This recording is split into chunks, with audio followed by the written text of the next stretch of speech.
Boom, we are live. Welcome, guys. Short Convos podcast as Miralai and Mr.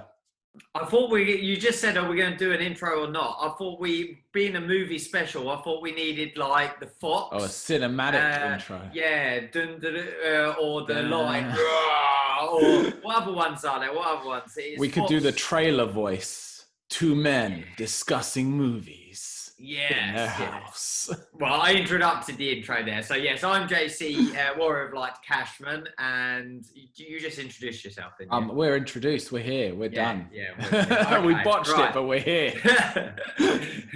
I think most of the best movies were botched together, weren't they? Apparently so. Yeah. Apparently so. We go on. I'm really excited. I'm always excited to talk to you, but in comparison to last week, if you listen to last week's episode, it was a bit of a struggling week, shall we say. I'm feeling much better this week, for sure. It's that roller coaster. But movies is always something that comes up in conversation whenever we go away to tournaments, whenever we have like gatherings, obviously, minimalised and socially distanced and that right now, movies always comes up. So I presume this is when you're going to turn around and say, I don't like movies, only ones and zeros. I like movies. We've discussed movies before. Yeah, we're on the level with movies. All right then, so let's go straight in. What's your top three movies? And this is an impossible task as far as I'm concerned. Okay, there's lots of parameters to be put into place. I've talked many times about this, but you're on the spot. I'm going to provide it as you're going to a desert island. You can only take 3 DVDs. There's no Netflix. What 3 DVDs, which movies do you take? Terminator 2, Judgment Empire Day. Strikes Back. Yep. And I'm going to say Dark Knight Returns, the second Batman film. Dark Knight Rises. Joker. Oh no, that's just Dark Knight. Dark Knight, the one with the Joker. Knight, yeah. Batman Begins. Well, it's only because we watched them the other day. Batman Begins, Dark Knight, and then Dark Knight Rises. Yeah, with the Joker. Yeah. They're my 3. I was ready. You're ready. Shall I give you my 3, or do you want to try and guess them? Oh, let me try and guess your 3. I'm going to also say Empire. Yeah, so like if take the box set, if we were classing that as a DVD, I'd say Star Wars in its entirety. I'd even give the prequels the time of day for that. But if we're saying one disc, then yeah, Empire Strikes Back. Yeah. Okay. I had your other one, and I've just completely drawn a blank now. Go on, give me the other Gladiator. 2. Very good choice. Gladiator and Shawshank Redemption. Oh, okay, that one catches me. I didn't think that would be in your top 3. Great film. Didn't think it would be top 3. All right, so go on. If I had to go for 3, if I had to just go for 3, then let's go back now and let's do the whys, because I'm assuming because like you said, there's a lot of parameters to why it'd be your favorite films or your movies on the island. So for me, Judgment Day was the first film I remember watching and going, wow. It was the first film that just made me I was completely mesmerized by what was happening on the screen. And then at that point I realized, movies are super cool. And Empire, it's surprising how many people say that. It's surprising how many people can remember the first time pinpoint a movie where they were like, this is really cool. It's like a coming of age thing, isn't it? Yeah, it definitely is. And then I think that really establishes maybe not your whole character, but it tells you something about yourself, the kind of film that makes you go, wow, this is cool. I'd say Empire is just basically storytelling at its absolute best. I think if you take any great movie, you could probably divulge it down to Empire, just in terms of the story, the idea of, the conflict resolution. I think it just does that really, really, and family really well. issues. And then Batman, I'm just a huge fan of Batman. It was the first, well, not the first time, but it was one of the really major kind of bringing him to cinema properly after we had the George Clooney's and all that mess prior. I just thought he was. It was the comics on screen, wasn't it? Yeah, it really was. And Heath Ledger as the Joker was just, something to behold. So they're my reasonings for my top 3. Yours? Yeah. Well, I could really talk about films and why and everything else, but like take Star Wars for instance. Like I'm a big Star Wars fan. Anyone that wasn't aware, I'm a big Star Wars fan, and it's the art of it. That's what I really love about films, and in particular the Star Wars, is just the sheer art of it, and what someone created that has become somewhat bigger than a religion.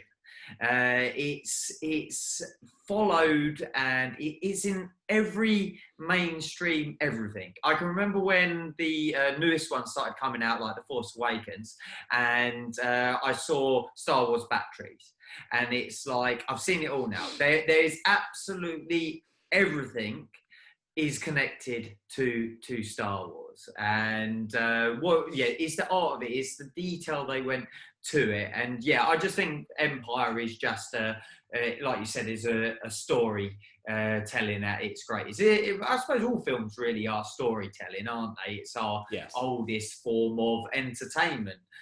Before even music was around or anything like that, I'm sure cavemen went, oh, yeah, like that. I'm sure they must have. So, the Empire is definitely up there as the best storytelling for me. Gladiator, because there's a real part of me that feels I wasn't made for these times. And if I was in the Gladiator times, if I was in the Mad Max times, or Time to Be, or that kind of thing, it would really suit me. It would really suit me. It does not scare me, frighten me. It excites me to a way, but I'd just be up for that. And the whole Gladiator thing, and I just thought his performance was fantastic when it's so revolving around him and his character, and much of the film is him on his own and those kind of things. I think that and Empire has the best starts to any movie going as well. Saving Private Ryan isn't far off it, but then it all goes a bit 18. But Hoff, when the ATA walkers come in, and then just that Germanian scene at the start where he's going, hold the line. I can just watch that bit of the film over and over again. And generally find battle scenes, like war scenes like that, especially when they start a film, it really kind of, you're like, whoa, here we go. Yeah. We're in. It's happening. Yeah. And then Shawshank Redemption, because for me personally, I just like a feel-good movie. And for me, that summarises what I would really, truly like to believe life is all about. The good always prevails at the end. Like Empire, we know what happens if you've seen the movies. But Shawshank Redemption, you don't expect it, and I just think it's a really, really good. I think we should say there's going to be plot spoilers here as well, isn't there, on this?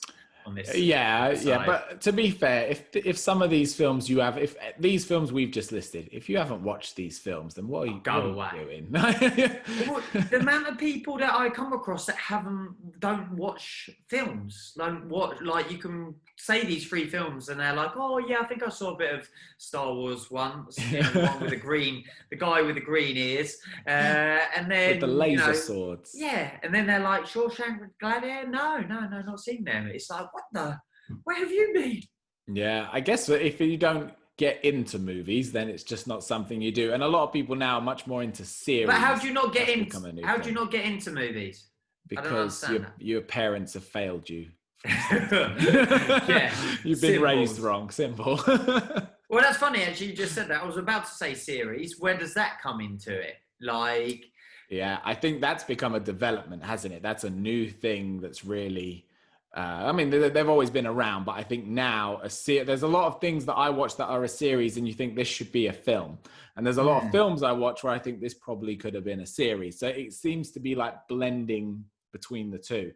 And Star Wars, for example, they've now got the extended universe where you've now got the series that run along the films and fill in the holes in between. It's just a whole universe, isn't it? Like the other week we said about computers, and you don't have a living memory without a computer, like your background with your dad and growing up. Can you remember a time before series? I can remember a time before I properly engaged with a series.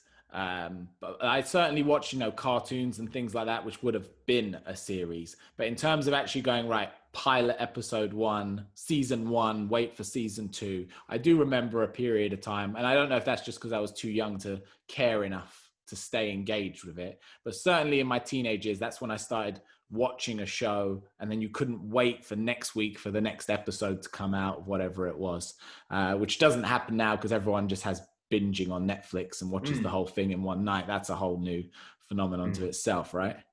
Yeah, like I can actually recall there's always been series as such, like this week was, I can't think of it, Bottom, and then next week is the next episode of Bottom. But I don't recall those as being like a series as they are now, because otherwise you're going to turn around and say Cilla Black's dating show is a series. It's not really, is it? No. I think back then, a lot of those programs, for instance, like Bottom, there was no continuation. It wasn't like the next scene. It was just the same characters. Self-contained stories. Yeah, self-contained stories. Whereas I think possibly Friends might have been the first of what we're referring to as a series. Yeah. And like the budgets on them, they're bigger than movies, aren't they? They're like mega. Well, I think on Friends, as you mentioned it, the last season, every member of the 6 main members was being paid $1 million per episode. And that's just the making of, let alone the residual checks, probably still coming through from it being on repeat everywhere and anywhere that you can get it. So yeah, I mean, just mad money when you think about the numbers, and considering, the sets were maybe 2 or 3 apartments and a little bit of, the coffee shop. Just crazy so stuff. Throw some series at us then. Well, so this is where we will differ a little bit, because I was very much into anime and cartoons growing up, so not so many TV series. Anime was kind of, once I discovered that world, that kind of took a lot of my viewing time in terms of TV. So Dragon Ball Z, Naruto, all of these guys, they were like my hardcore teenage years of like binge watching shows. That's what it was, all subbed and spoken Japanese and then written completely wrong in English. The good stuff. It was great. The first like TV series that I can really remember getting into from start to finish was Dexter, which is really later down the line. I've watched that. What do you call it? I suppose it's like secondhand smoking, where I'm not like, that's just a really bad habit anyway. But I'm trying to think of the word for it, where you're in the room but you're not watching something. I've secondhand watched Dexter, so I know what you're talking about. I know what happens, but I didn't sit and watch. I didn't engage in it. Yeah, I only got so far with it, but that was the first series where I remember going, right, I'm going to start from the beginning and I'm going to watch it through. Yours? Above all, there's 2 actually. There's 2 that, well, I could go way back to like Red Dwarf and things like that. I really enjoyed those, the originals, not the newer take ones. I think there was a reboot and then another reboot. A reboot of the reboot. But Red Dwarf really captured me, because I got into books as well with that. But more modern times, there's 2. There's Band of Brothers. I can watch that time and time again. Have you seen? I've not seen, no. Oh, fuck off. Go. You can come back when you've watched Band of Brothers. I'm sorry. It's on the list. And then we'll watch Pacific first. Personally, I don't think Pacific is as good. So that's the War in the Pacific, with what's it directing it. But Band of Brothers was the first one to come out. Pacific is good, so watch that first, then watch Band of Brothers, and then we can continue to talk. So then we can leave. Back in a minute. End meeting, and then Breaking Bad. Yes, I'm working my way back for it now, so then I can watch the El Camino, the follow-on movie. Breaking Bad, I think, was the first I don't know if it was just because of the times. I remember that being the first show that went like viral because everyone was talking about watching Breaking Bad. You know how that's now happened with Game of Thrones and a bunch of other stuff, Peaky Blinders and all of that. I remember when Breaking Bad came out and the hype around it. You ever spoke to them and they're like, have you watched it? And if you said no, they were like, you have to watch it. You have to watch it now. It was the first show I was like, wow, what is the deal that everyone's getting so into it? But yeah, it's incredible. What do you think's so good about it then? Why, like, that's what always captures me with Star Wars. So going back to the films or the series is this guy came up with an idea that has become the best thing of a religion. And I believe with Star Wars, it was the attention to detail, the inventing of cameras to shoot what he wanted to shoot. I just think he tapped into something that probably happened a long time ago, far, far away from here. Breaking Bad doesn't have all the spaceships and aliens and everything else. So what makes Breaking Bad good? Well, yeah. So I think it goes back to what you were saying about storytelling, because I think that's what all films are. And it's not about the content of, is it aliens? Is it this? Is it that? It's the story and how you evoke emotions in the viewer. So I think what Breaking Bad did really well was it's very difficult to relate to the main character in terms of not many of us have become massive meth dealers, but you can't help but almost sympathize with him throughout it, even when he starts going way off the rails. You're way still bad, but it takes you along that journey where you really understand why he's doing what he's doing and why he's feeling how he's feeling. And I think that's the power of it, is it takes you to somewhere that in your normal life you never would be able to go. You probably wouldn't want to go, but you get to go along for the ride. And I think that's what it did so well, is it takes you for that ride. And that's kind of what films do to you, aren't they? If it's done well, you're immersed in a story and it's like you're there along with them and you're feeling the feelings they're feeling. You're sad when they're sad, you're angry when they're angry. And I think that's the power of it. I think Breaking Bad, I think every cast member, even the bit parts, are just really well done, as in they're really good actors. And I think there's such a diversity of character that if you're not fallen in love with all of them, as in invested in all of them and how they feel, there will be one that you will be, whether it's Hank, whether it's Jesse, whether you either feel sorry for someone somehow. And I just think that's because of the quality of the acting. Whereas take Star Wars, for instance, some of the acting is poor. Like they could put a turd on screen and stick a lightsaber in it and I'll still love it because it's Star Wars. It doesn't matter then, does it? No, it doesn't. If there was one film and that you just recall as being, you wish you could get those 2 hours back. The one film where the worst film. The worst. You watched it in its entirety. You got through it for whatever reason. It was in a cinema or, you were sitting with someone and you just wish you could just completely erase it. As we're we're going to look at the clock in a moment. It'll be 1, 2, 3, 4. We're in symmetry. I actually wrote some notes for this one because I wanted to make sure we covered all the base. And it was the next note. Really, worst films. This is a tricky one. I can't pull off any off the top of my head immediately that I think it was so terrorized me that I've let it go. I stopped Street Fighter. That I think is one of the only films I stopped. I will invest in a film. If I sit down, I will invest from start to end. I will watch the credits and I feel whoever put it together deserves it. And maybe, just maybe, I might miss something. But then you've got like Tarantino's Dusk Till Dawn, where you're like, this is a wicked road movie. And then they all turn into crazy vampires. And it's like, well, I wish I stopped it an hour ago. There's ones like that. I don't like films that leave you empty and like pointless. Again, I can't think of an example, but where like the main character tops themselves at the end or something like that. Or, you know, they're in the sea and they've survived hours and hours with sharks all around them, and then all of a sudden it finishes, someone gets eaten. I don't like that. That to me, I'm like, I didn't watch a film to feel worse than when I went in. I didn't watch a film like Empire Strikes Back again is a good example. The baddies win at the end, but there's hope.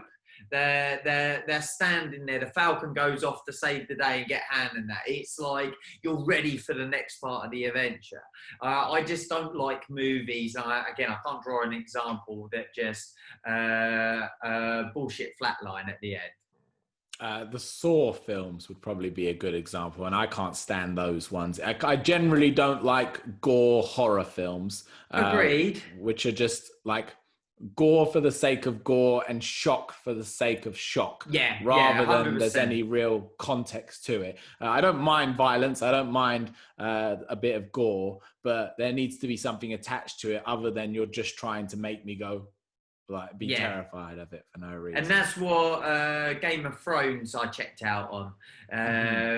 Was it the something Blood Wedding or something where like they cut the woman's throat with the baby? It was a very difficult time of my life then. I'd lost all my parents and that kind of thing, grandparents, parents, and it's like that kind of thing was very much harder to take.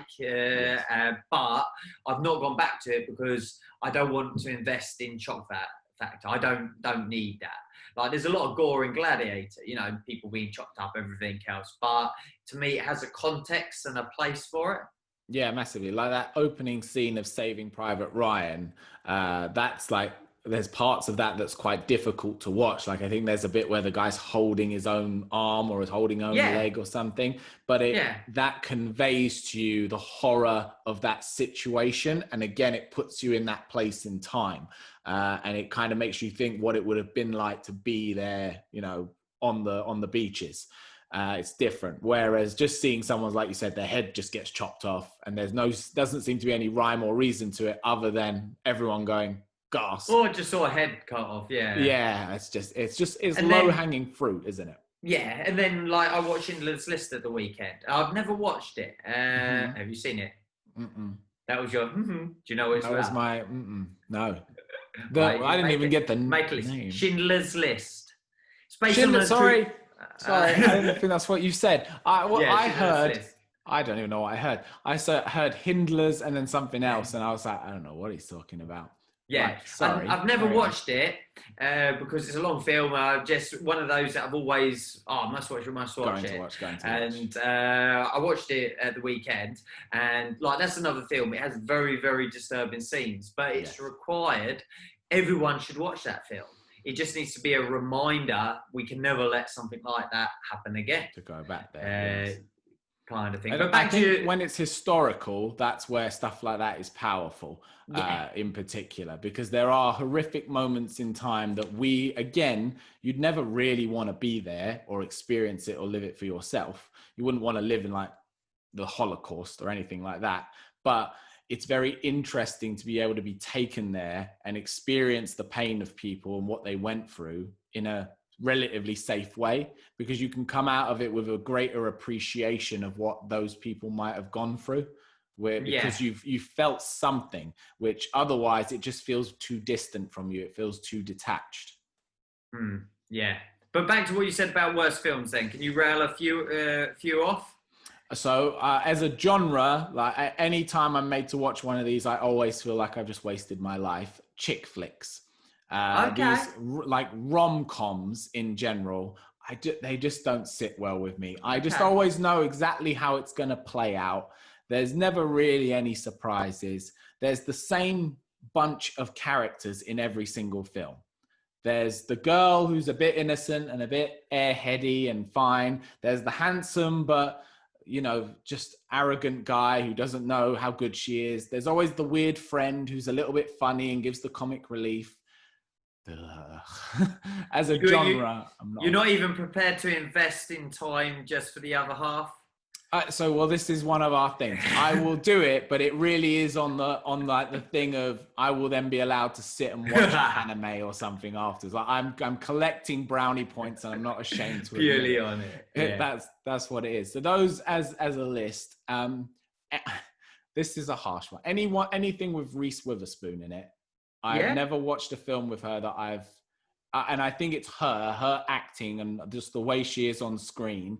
It's just very off-putting. So even if the film seems good, whenever she's in a film, I'm just instantly a bit like. I had the same thing with Leonardo DiCaprio. Okay, that's a weird one because I've really enjoyed. You still have it like to this day? No, it's changed now because. Okay. Like, I was cool with him in Titanic. I just walked out the cinema looking at my mates thinking, why are you crying?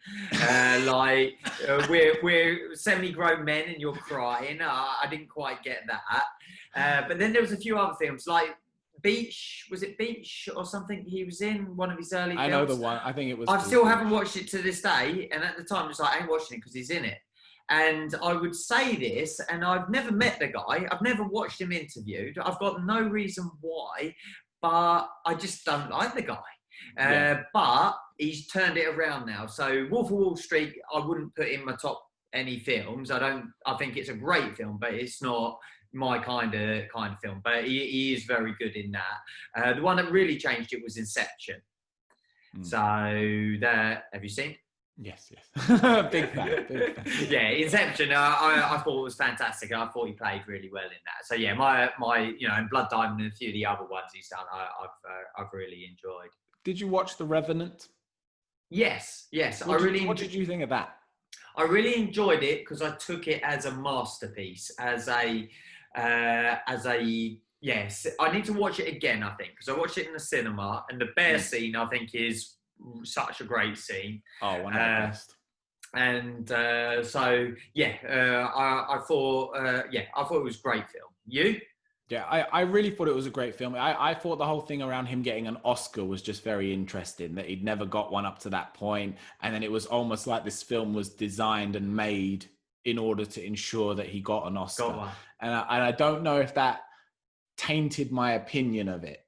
Because I think if that wasn't attached to it, I really would have enjoyed it. But there was something in me that was like, oh, is this film just been purposely designed and choreographed in a way to ensure that this man gets the Oscar because everyone thinks he should get one at some point? I didn't know that. I recall now, actually. I remember getting to the end of that film and thinking, did I enjoy that? Yeah, that's it. I got to the end of it and thought, should I say I like that or not? And I think it's a good film because of that.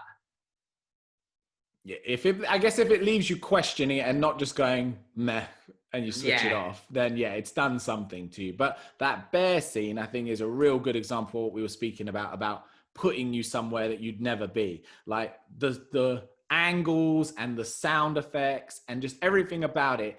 It was really like a very moving scene. And you couldn't think, like, how did they even do the research to know what it would be like to get mauled by a bear, to get you to that place where you could do that scene? But yeah, incredible.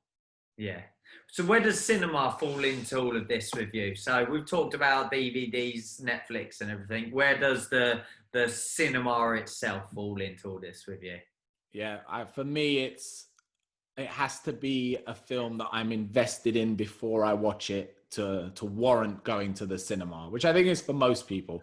I won't just go, I'm never the person who's like, shall we just go to the cinema and see what's on? It's always, this is coming out in the cinema and I need to watch it in. You don't have an unlimited card.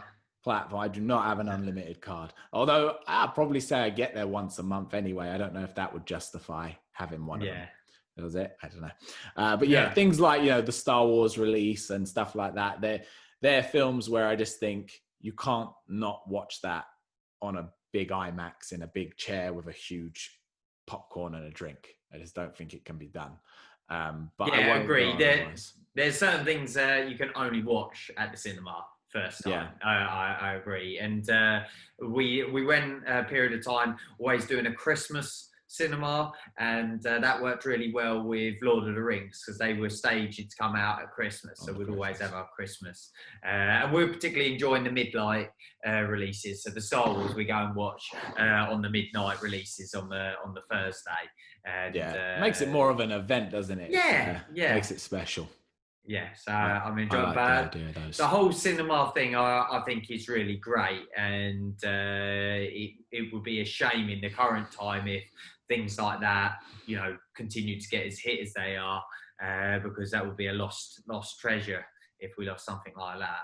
Yeah. Have you ever gone to a cinema that I've never done it myself, but I've always liked the idea of it, where they're replaying like an old classic? No, I haven't. I've always wanted to do it for, I can't even think of a film I'd want, but any of our top three. Gone with the Wind, sure. Or you're talking classic, or any of our... Yeah, like just, an old film that's definitely not in cinema, it's probably on a VHS somewhere. I'm pretty sure I spoke to you about it, was Secret Cinema. Yes. And that to me is the next level up if you're a cinema fan, if you're a fan of the movies. Just right now, if you're listening or YouTube or whatever, just type in Secret Cinema and look it up yourself, because that's the fully immersive. And that's where I have watched Blade Runner. That would be in my top 5, by the way. Empire Strikes Back. I have watched all of those in a cinema, but as part of the immersive experience. But yeah, we could do a whole podcast on that. Yeah, well, that's I guess it's for anyone who doesn't know what Secret Cinema is. Maybe you could give them a little breakdown. But I guess it's kind of combining something like Comic-Con, where it's almost like an expo, and then live action role play, and then watching the movie and everything in between. You purchase the ticket, and from that moment, the email that arrives is, I think the first time we did it, it actually said on the email, please fully immerse yourself. Please come in the costume we asked you to. Please play like a child as though you're in the film. So the Star Wars one, you were told what character you had to be. As you start to arrive at the secret location in London, you're starting to see other people that are obviously there for the same thing. It's in this massive warehouse.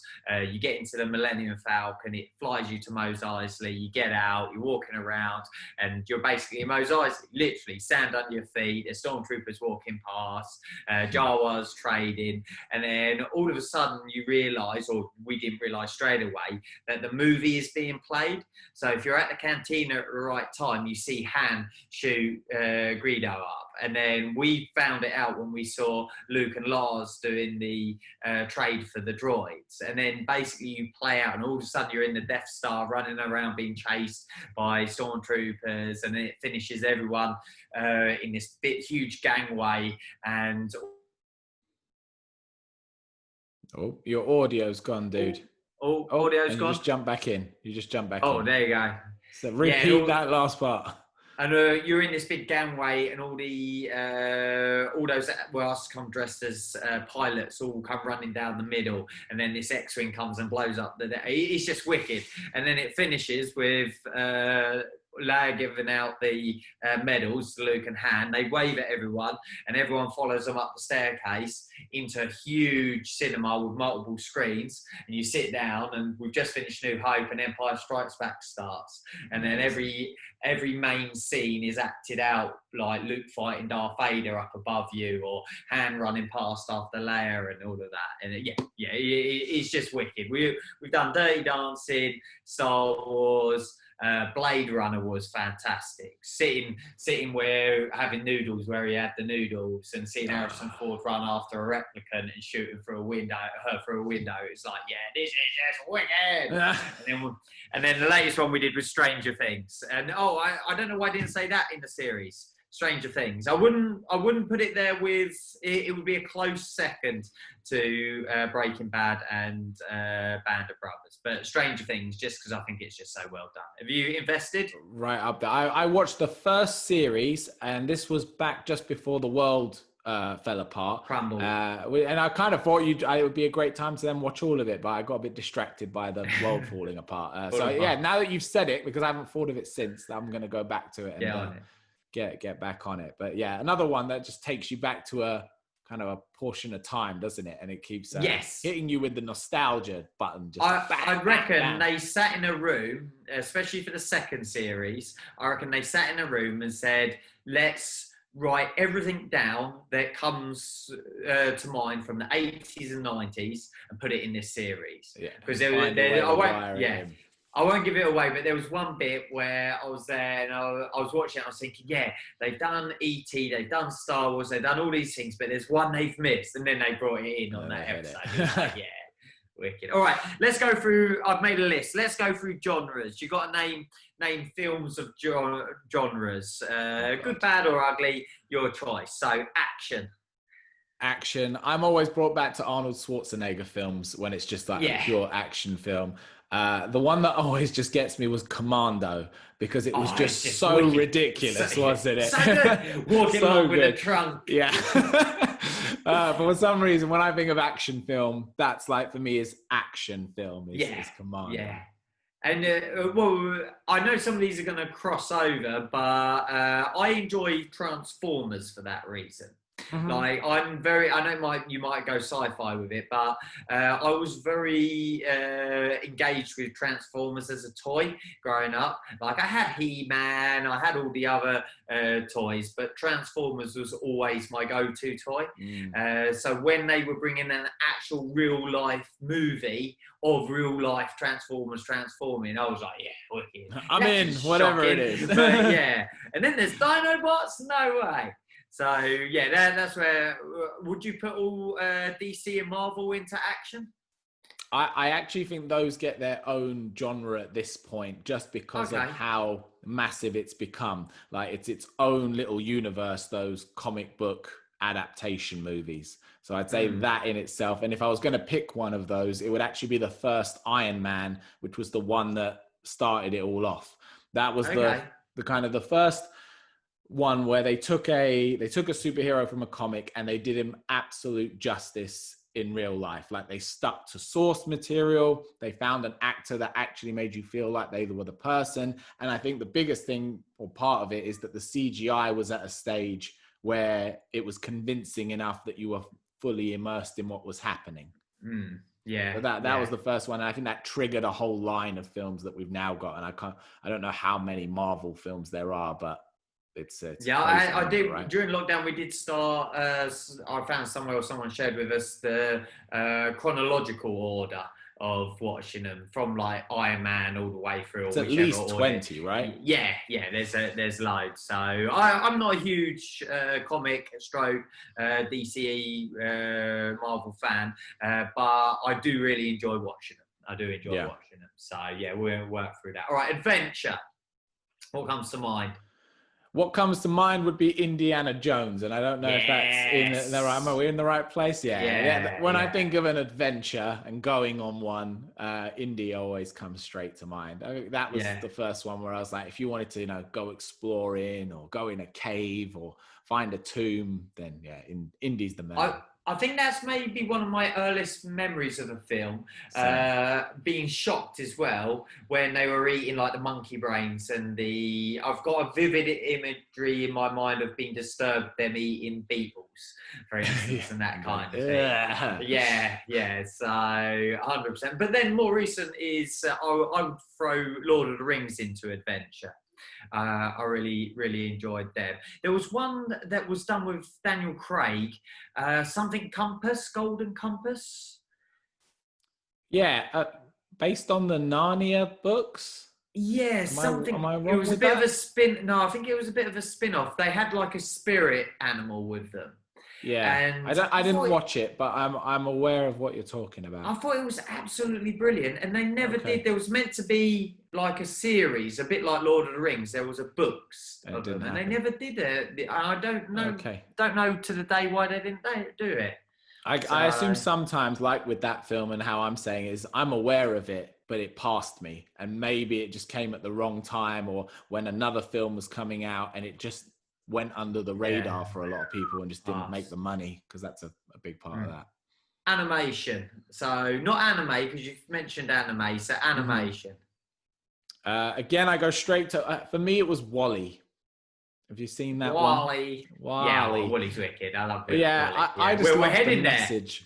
It was so much so, and that's what I loved about it when it came out.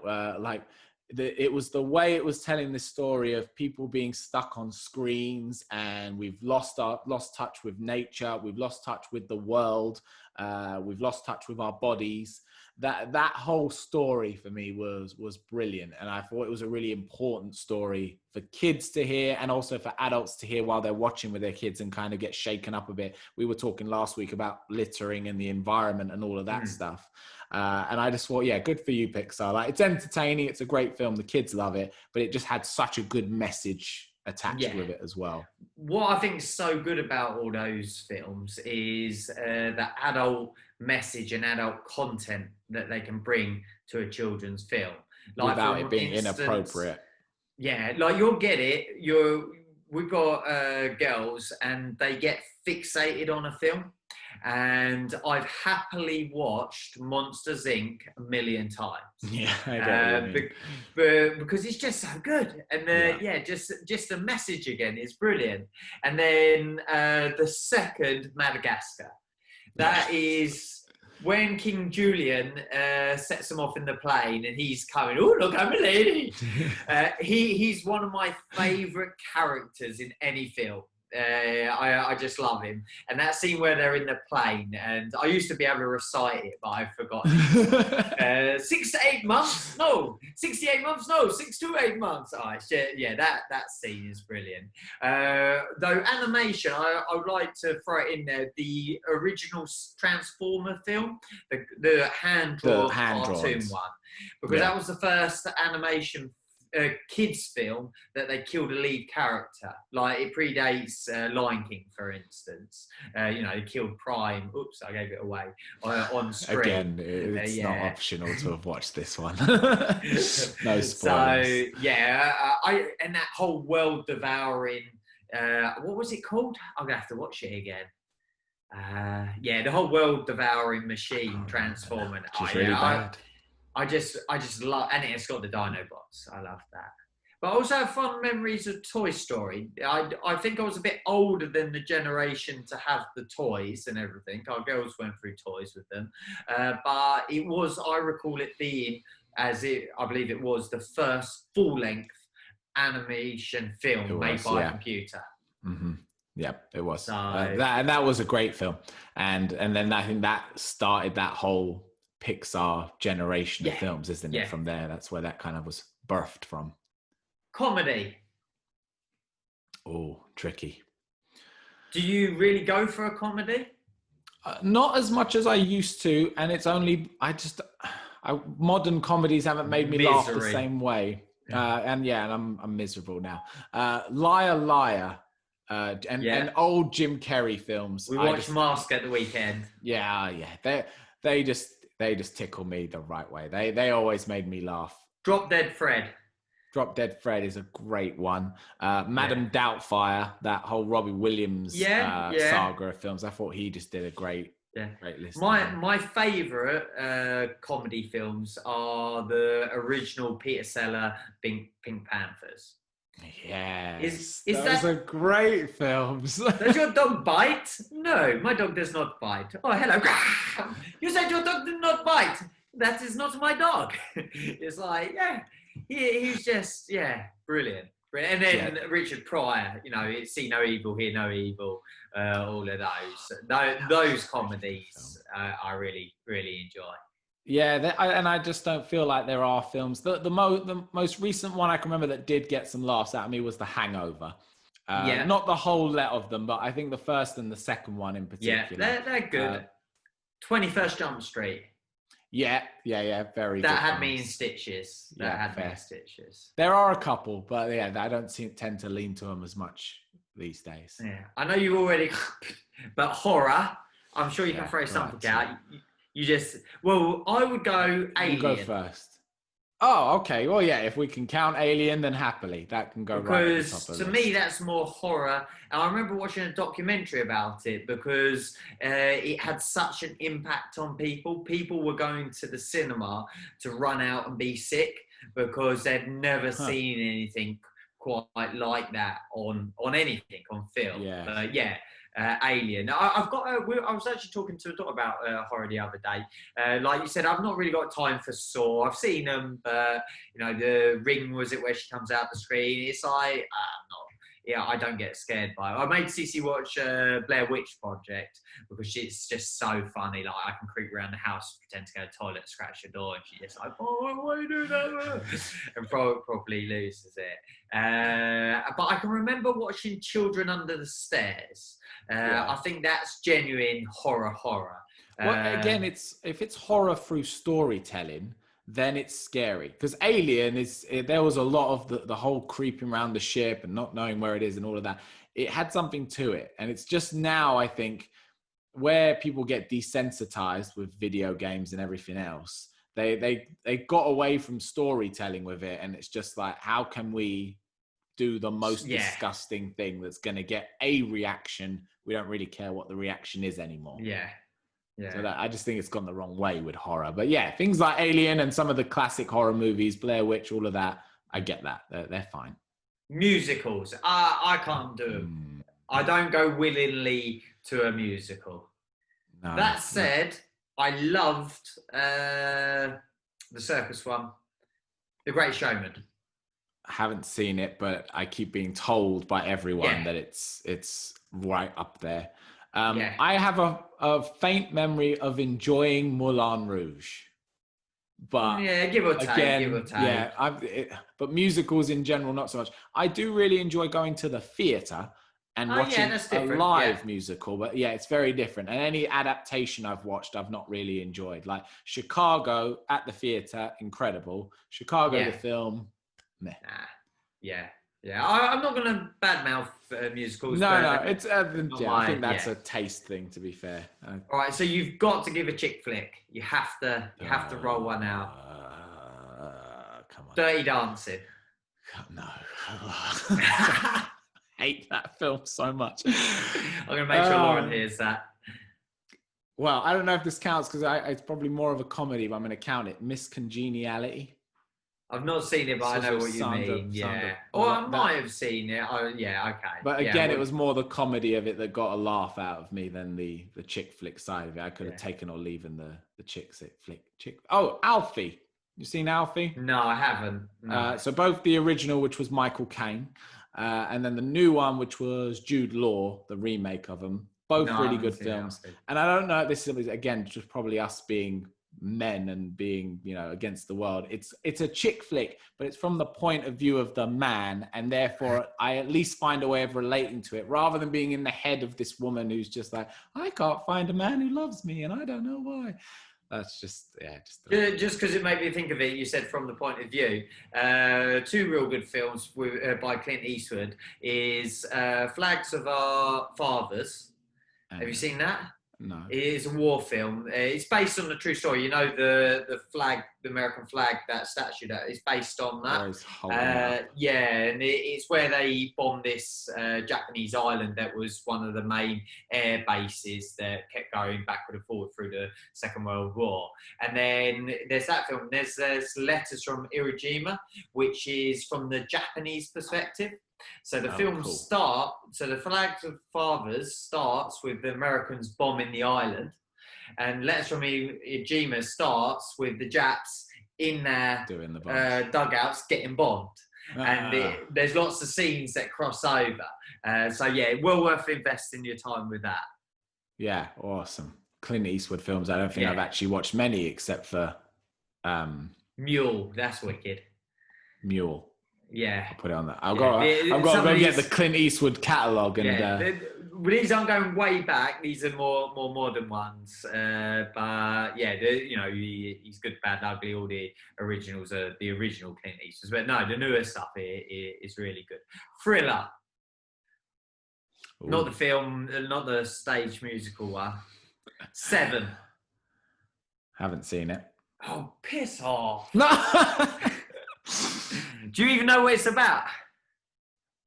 Something about superpowers? No, nothing to do with superpowers. It's got Brad Pitt in it. It's about the 7 deadly sins.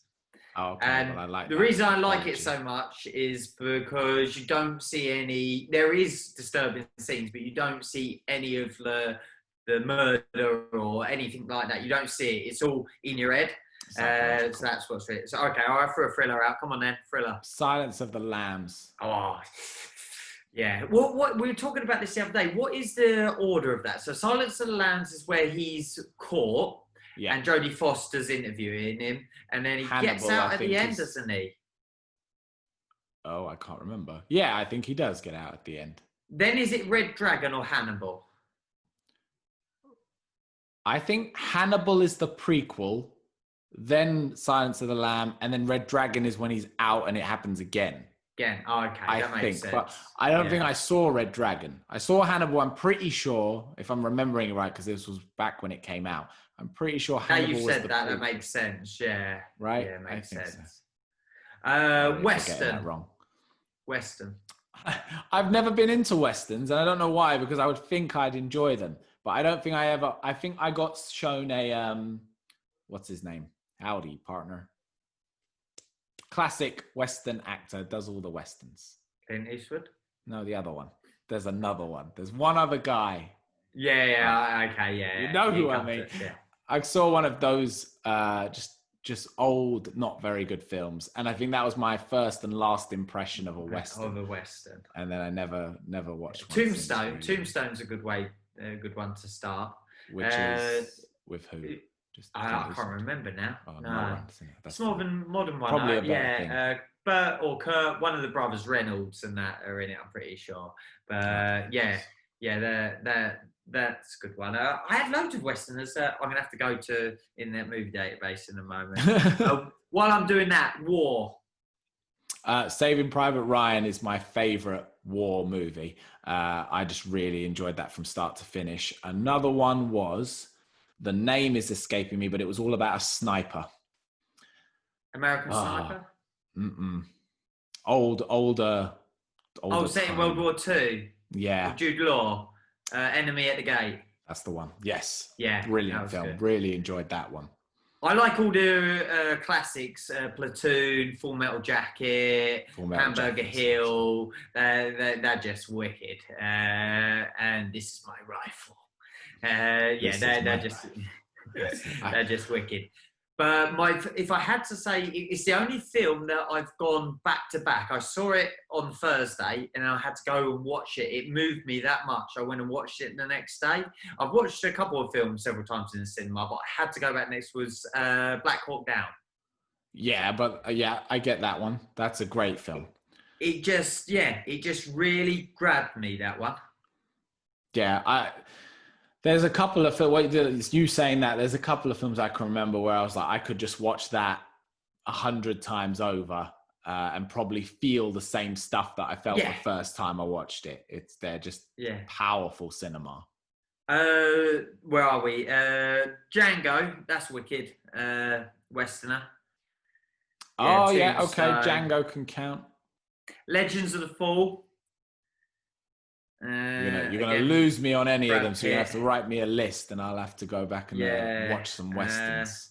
It's actually brought up. We've got to mention it because it would be sacrilegious not to. Back to the Future as a western, but I suppose the third one, isn't it?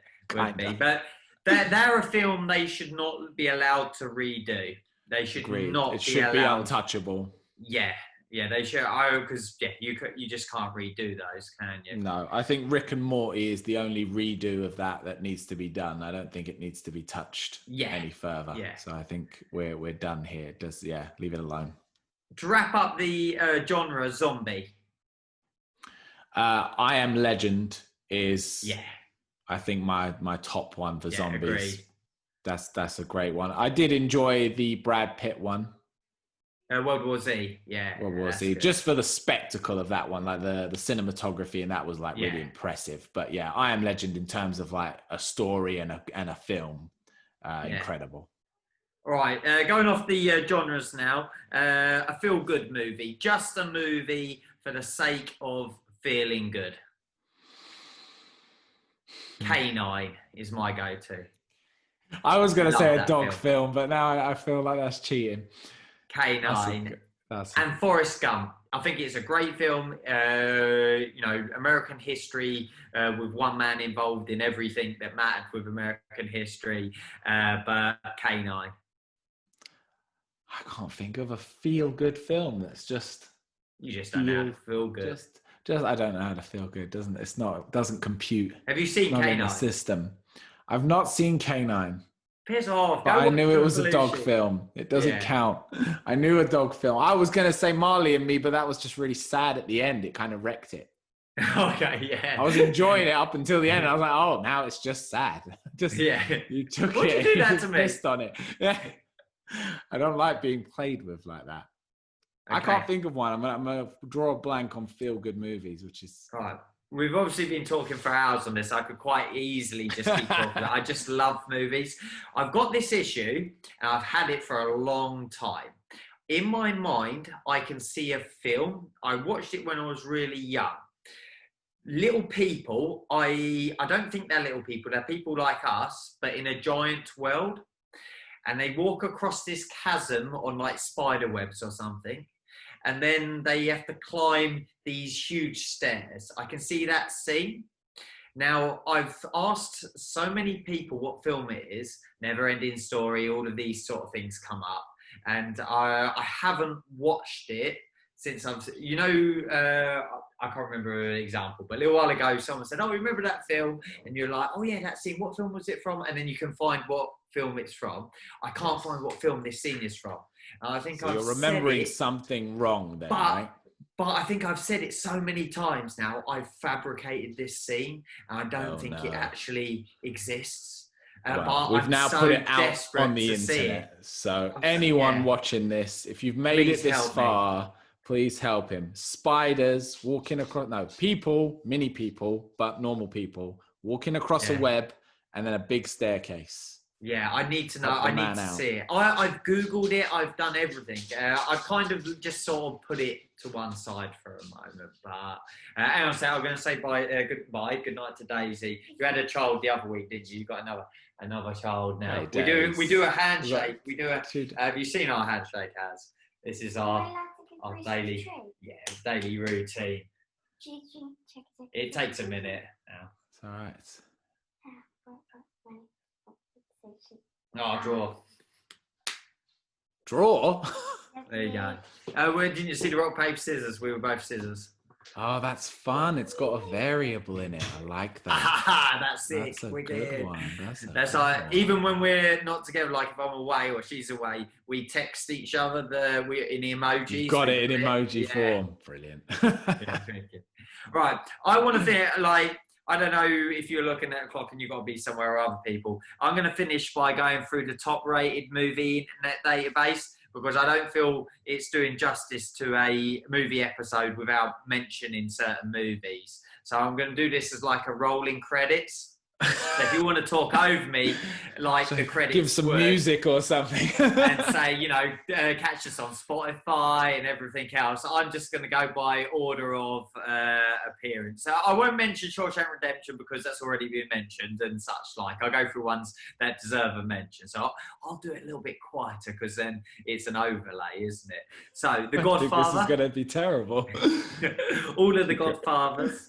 Pulp Fiction. Guys, if you're listening to us, Fight Club. If you enjoy the show, Matrix, Goodfellas. We didn't do gangsters. Goodfellas. If we're picking it, if you like the show, Over the Cuckoo's Nest. Subscribe. Seven Samurai. Have you seen Seven Samurai? I've seen Seven. Great film. Leave us a 5-star review. City of God. Comment if you're on YouTube. We're Spirited Away for anime. If you're watching us, if you're listening to us, Spotify. Leon. Usual Suspects. I'm going to go watch that one now. You just picked my movie for the evening.